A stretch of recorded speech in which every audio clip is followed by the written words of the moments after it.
బాగా నమస్తే అండి. ఏం చేస్తుంటారు? మేము steel company. Steel company. So ఏంటి ఇప్పుడు ఎలక్షన్ దగ్గరికి వస్తున్నాయి కదా, డైరెక్ట్ పాయింట్లోకి వెళ్ళిపోదాం. ఎవరు గెలిస్తే బాగుంటుంది అనుకో? చంద్రబాబు. ఎందుకని? చంద్రబాబు అయితే వీళ్ళమ్మడే తిరిగాం, తిరిగి చేస్తే ఒక్కడ పట్టించుకోడు. ఎవరంట? వైసీపీ వాళ్ళు. వీళ్ళు నోకటం, వీళ్ళు ఇచ్చేయటమే. ఈ భీము రేట్లు ఏంటి, ఈ బస్సు ఛార్జీలు ఏంటి, కరెంటు.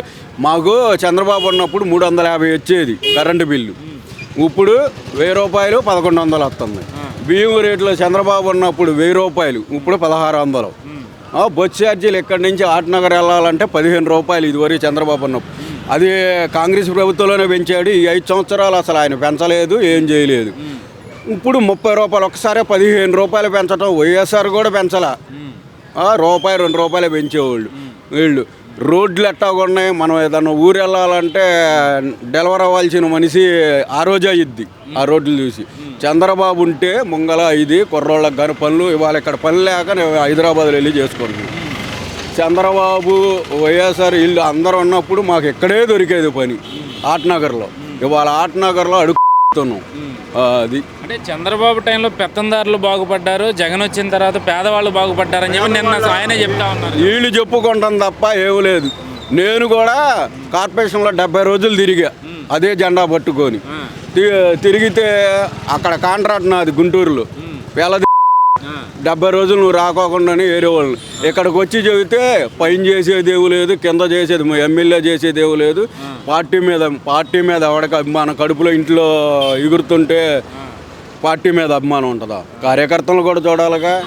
అదండి సామాన్యుల పరిస్థితి ఏంటంటారు ఇప్పుడు? సామాన్యుల పరిస్థితులు ఏది కాదు. ఇవాళ ఆటనగర్ కానీ అడుగుమే, ఆటనగర్ కానీ ఈ సెంటర్లో కానీ ఎక్కడ చూసినా మీరు అడగండి. పనులు లేక ఊళ్ళో పట్టుకొని తిరుగుతాం, అలా చేస్తున్నారు. ఈ నాయకులు మధ్యలో వాళ్ళు ఎక్కువ తింటామండి. ఎవడు ఏం చేసింది కండ్రికలో ఎవడన్నా చెప్పమనండి. ఈ కాలువలో 2 నెలలకే ఇది చేస్తున్నారు. చంద్రబాబు ఉంటే 2 రోజులకి 3 రోజులకి ఆ దోమల బాధ. ఎవడో ఒక ముందు కొట్టిన పాపం లేదు. పిల్లల జల్లలు ఇదైపోతాం. లంచం అంతే. మరి ఇప్పుడు ప్రపంచంలోనే అతిపెద్ద విగ్రహం అంబేద్కర్ విగ్రహం ఓపెన్ చేశానని చెప్పి నేను విగ్రహాలు పెట్టుకుంటే జనాలకి ఏంటండి, ఆ మహానుభావుడిది పెట్టుకోవాలి. ఎందుకో అక్కడ టీడీపీ గవర్నలు కాకుండా ఇంకా ఉన్నాయి పెట్టేసాట్లు. అదే పెడితే అక్కడ జనాలు ఎంత డబ్బు వచ్చేది, ఎంత ఇది చేసేవాళ్ళు, అదంతా పోయింది. 100 మంది బతికేవాళ్ళు. ఇప్పుడు బతకటానికి లేదు. ఎక్కడ చేసినా ఇదే. సామాన్య మానవుడు ఎక్కడ బతుకుతున్నాడండి? మేము సామాన్య మానవులమే. 3 నెలలు తిండి లేక తెచ్చాం. పార్టీ వాళ్ళు పట్టుకో ఇదేవల. మా అబ్బాయి ఎట్టాగా అన్నయ్య వాళ్ళ అబ్బాయి చనిపోతే ఈ పార్టీలో తిరిగామని ఇగో ఎమ్మెల్యే గారికి ఫోన్ చేస్తాం, అదిగో ఎమ్మెల్యే గారికి ఫోన్ చేస్తాం అని చేయకోకుండా చూస్తే ఏదైనా ఇవ్వాల్సి వచ్చిద్దని రాను కూడా రారు ఈ నాయకులు. అంటే అంటరానితనం గురించి మాట్లాడుతూ ఉన్నారు కదా జగన్మోహన్ రెడ్డి నిన్న. చంద్రబాబుకి పవన్ కళ్యాణ్ అంటరానితనం ఉంది, ఇంగ్లీష్ మీడియం చదువుకుంటే పిల్లలు వాచలేరు, అది చెప్పుకోవటానికి ఎలక్షన్లో తనగా చెప్పుకోకపోతే ఎట్టగా పవన్ కళ్యాణ్ ఉన్నాడంటే అసలు నన్ను అడిగితే నిజమైన నాయకుడు పవన్ కళ్యాణ్ అండి. మేము ఆ పార్టీగా చెబుతున్నా.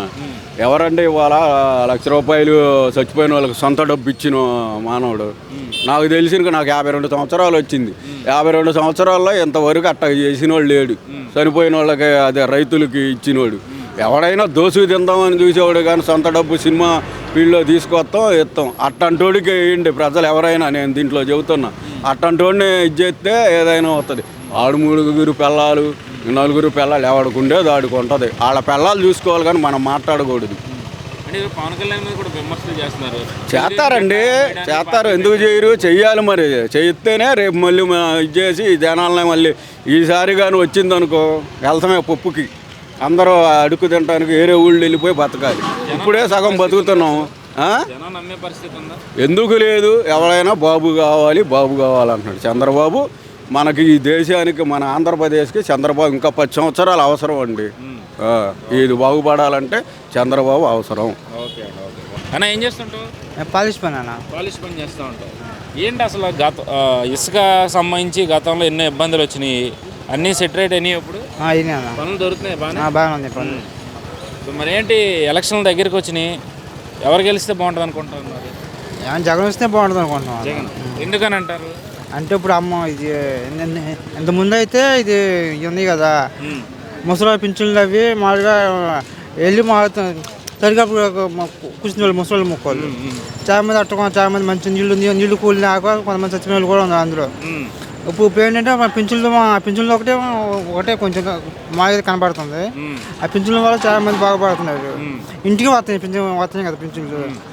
దాని గురించి అంటే పింఛన్ ఒకటే సరిపోతుందా రాష్ట్రం అభివృద్ధి జరగాలంటే? అంటే ఉంది అనుకో అది. కాకపోతే అభివృద్ధి అంటే మనం ఏం జరగట్లేదు. నేను దాని గురించి మాట్లాడతాను, అంత మించి లేదు. అంటే పథకాలు ఒకటి ఇస్తే మళ్ళీ జగన్మోహన్ రెడ్డి వచ్చేయాలి అని చెప్పి అనుకుంటున్నారు అంతే. అభివృద్ధితో పని లేదు రాష్ట్రానికి. ఎందుకు లేదు, అభివృద్ధి ఉండాలిగా, లేకపోతే అట్ట. అంటే మరి ఇప్పుడు ఏమైనా జరిగిందా 4.5 ఏం జరిగింది, ఏం జరగలేదు. జనం సానుభూతి చేస్తున్న ఉండదని చేయట్లేదు. మరి ఏ విధంగా జగన్మోహన్ రెడ్డి రావాలనుకుంటున్నావు? మరి నువ్వే చెప్పు, సానుభూతి చేస్తున్నారు అన్ని జనాలకి మాకు ఉచితంగా డబ్బులు ఇస్తున్నాయి కదా, అందుకని అంటున్నాం మేము. జనాలు డబ్బుల కోసం చూస్తున్నారు అంతే మరి. సరే, మరి మీ నియోజకవర్గంలో పరిస్థితి ఏంటి? మాకు ఎక్కడైతే మామూలుగా టీడీపీ వచ్చే ఊపు ఉంది ఇక్కడ. ఎందుకని? ఎందుకంటే మనకు అంత అయ్యలేదు. మనం పొద్దున సాయంత్రం వస్తాం, మనం పట్టించుకుని అయ్యింది సంగతి. Okay okay. బాబా ఏం చేస్తుంటావు? కూలి పనులు కూలి పని చేసుకుంటారు. ఏంటి పనుల పరిస్థితి ఎట్లా ఉంది? తప్పండి, ఒక రోజు ఉంటే ఒక రోజు ఉండలేదు. ఎందుకని? ఏది ఇసుక లేక కూలి ఎక్కువైపోయి. ఓకే. సో మరి ఏంటి ఎలక్షన్లు వస్తున్నాయి కదా, ఎవరు గెలిస్తే బాగుంటుంది అనుకుంటా అన్న? నాకు ఎవరు లేదండి. ఎవరు వచ్చినా ఏముందా మా ఊళ్ళో ఎవరికైనా మా పనులు తప్పుగా. అంటే ఇప్పుడు జగన్మోహన్ రెడ్డి వచ్చిన కొత్తలో ఇసుక ఆపేసేయడం వల్ల ఇసుక కార్మికులందరూ ఇబ్బంది పడ్డారు. ఆ తర్వాత కరోనా వచ్చింది, అప్పుడు ఇబ్బంది పడ్డారు. కరోనా తర్వాత రేట్లు పెరగడం, దానివల్ల కొనట్లేదు, కాంట్రాక్టులు లేక ఇబ్బంది పడ్డారు అంటున్నారు. గత గవర్నమెంట్లో ఫ్రీ ఇసుక వచ్చేది. సో ఇప్పుడు దాన్ని బట్టి వేరేజ్ చేసుకుని అయినా సరే ఈసారి పలానా వాళ్ళు గెలిస్తే మాకు మంచిది అన్న ఆలోచనలు ఉంటారు కదా. అవునా కదా, మరి ఆ ఇసుక లేకపోవటం, మళ్ళీ ఆ కరోనా వల్ల చాలా దెబ్బతిన్నాం. మరి పనులు కూడా తక్కువ అయిపోయాయి. ఇప్పుడు చూడండి ఇంతమంది ఖాళీ అయిపోయాం. ఇప్పుడు సెంటర్కి వెళ్తే కూడా మందలు ఎక్కువైపోయాయి. అసలు పనులు తక్కువ అయిపోయినాయి, జనాభా ఎక్కువైపోయి. సామాన్యులు బ్రతికే పరిస్థితి ఉంది ఈరోజు. ఏడుంది, ఒక రోజు పని ఉంటే వారం ఉండలేదు. పనులు లేవు, పాటలు లేవు. ఎలా గడుస్తుంది? ఎలా వెళ్తుంది అంటే స్టోర్ బియ్యం ఉంటున్నాయి కదండి, అవి తీసుకొని అది తింటున్నాం. స్టోర్ బియ్యం అంతే. మంచి బియ్యం వస్తున్నాయి స్టోర్లో? లేదు, మా అప్పుడు ఇచ్చిన బియ్యమే. అవి ఎంత మంచి కూర వేసుకున్నా రుచి ఉండదు, పసి ఉండదు. అప్పుడు కాదు తినగా.